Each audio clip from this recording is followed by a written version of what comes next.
42টাকে নিয়ে আলোচনা করব। কি বলছে দেখো, বলছে যে দুখানা বৃত্ত রয়েছে, এই দুখানা বৃত্ত পরস্পরকে স্পর্শ করে রয়েছে। তো বলছে যে এই স্পর্শ বিন্দুটা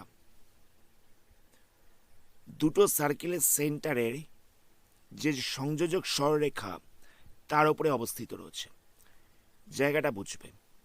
বলছে দুখানা সার্কেল রয়েছে, এরা একটা পয়েন্টে টাচ করেছে। তো বলছে যে ওই পয়েন্টটা, মানে যে পয়েন্টে টাচ করেছে সেই পয়েন্টটা সার্কেল দুটো দিয়ে, মানে সার্কেলের সেন্টার দুটোকে যদি একটা সরলরেখা দিয়ে জোড়া যায়,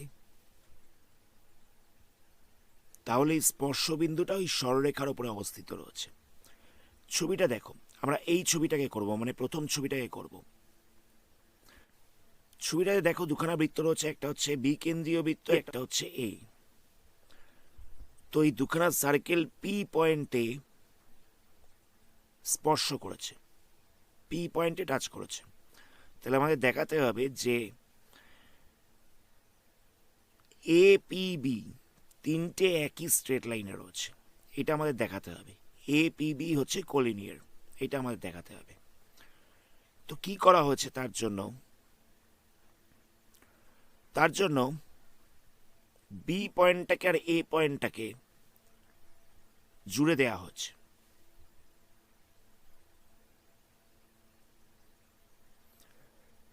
আর পি পয়েন্টটা দিয়ে একটা ট্যানজেন্ট আঁকা হয়েছে, একটা স্পর্শক আঁকা হয়েছে। তাহলে দেখো, পি পয়েন্টটা দিয়ে আমি যে ট্যানজেন্টটা আঁকলাম, পি পয়েন্টটা দিয়ে আমি ট্যানজেন্টটা যেটা আঁকলাম, সেই ট্যানজেন্টটা এই সার্কেলটারও একটা ট্যানজেন্ট, আবার এই সার্কেলটারও একটা ট্যানজেন্ট। তাহলে বলা যেতে পারে এসটি যে ট্যানজেন্টটা রয়েছে, সেই ট্যানজেন্টটা হচ্ছে সাধারণ স্পর্শক। এসটি ট্যানজেন্টটা হচ্ছে একটা সাধারণ স্পর্শক।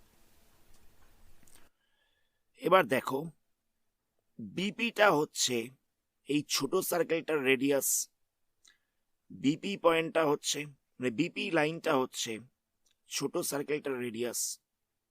তো আমরা জানি যে একটা সার্কেলের রেডিয়াস আর ট্যানজেন্ট 90 ডিগ্রি অ্যাঙ্গেল করে থাকে।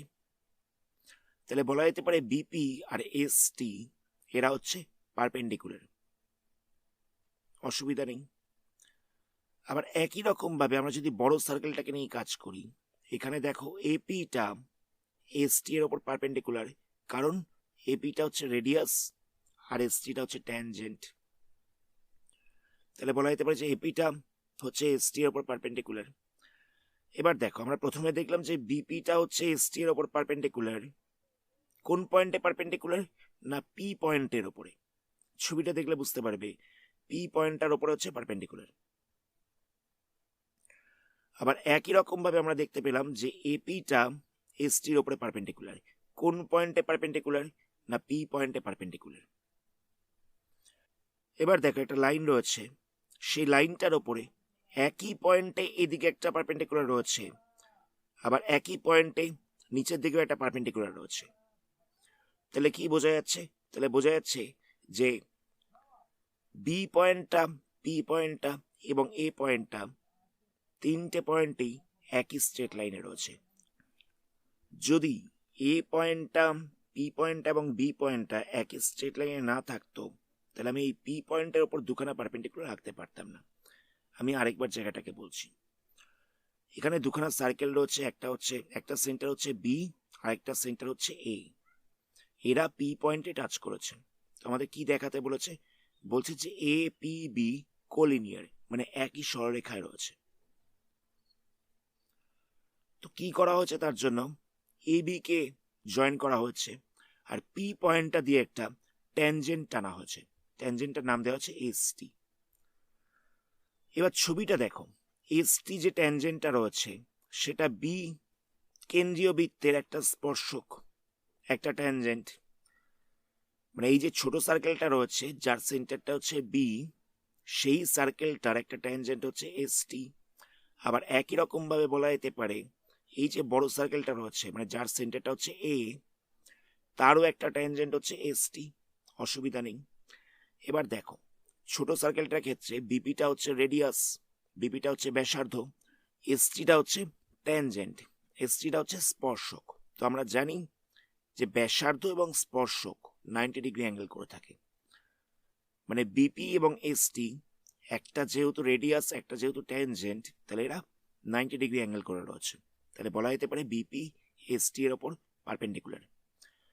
আবার বড় সার্কেলটাকে নিয়ে কাজ করছি, এখানে দেখো এপিটা হচ্ছে রেডিয়াস আর এসটিটা হচ্ছে ট্যানজেন্ট, এসটি ট্যানজেন্ট, এপিটা হচ্ছে রেডিয়াস। তো আমরা জানি যে ট্যানজেন্ট আর রেডিয়াস 90 ডিগ্রি অ্যাঙ্গেল করে থাকে, তাহলে বলা যেতে পারে যে এপিটা হচ্ছে এসটি এর ওপর পারপেন্ডিকুলার। তাহলে আমরা দেখতে পেলাম যে এপি এসটি এর ওপর পারপেন্ডিকুলার, আবার বিপিটা হচ্ছে এসটি এর ওপর পারপেন্ডিকুলার। তাহলে একই পয়েন্ট মানে পি এর ওপর দুখানা পারপেন্ডিকুলার রয়েছে, মানে পি এর ওপর বিপি পারপেন্ডিকুলার রয়েছে, আবার পি এর ওপরেই এপি পারপেন্ডিকুলার রয়েছে। তো এটা কখন সম্ভব? না যখন এ পি বি দুটো মানে এই তিনটে পয়েন্ট একই স্ট্রেট লাইনে থাকবে। যখন এ পি বি এই তিনটে পয়েন্ট একই স্ট্রেট লাইনে থাকবে, তখনই একটা পয়েন্টের ওপর দুখানা পারপেন্ডিকুলার তৈরি করা সম্ভব। আমাদের এটাই প্রুভ করতে হয়েছিল যে এ পি বি এরা হচ্ছে তৈরি। আজকের ভিডিওটা আমরা এখানে স্টপ করলাম, এর পরবর্তী পার্টে অন্য কোনো থিওরেম নিয়ে আলোচনা করা হবে। ধন্যবাদ।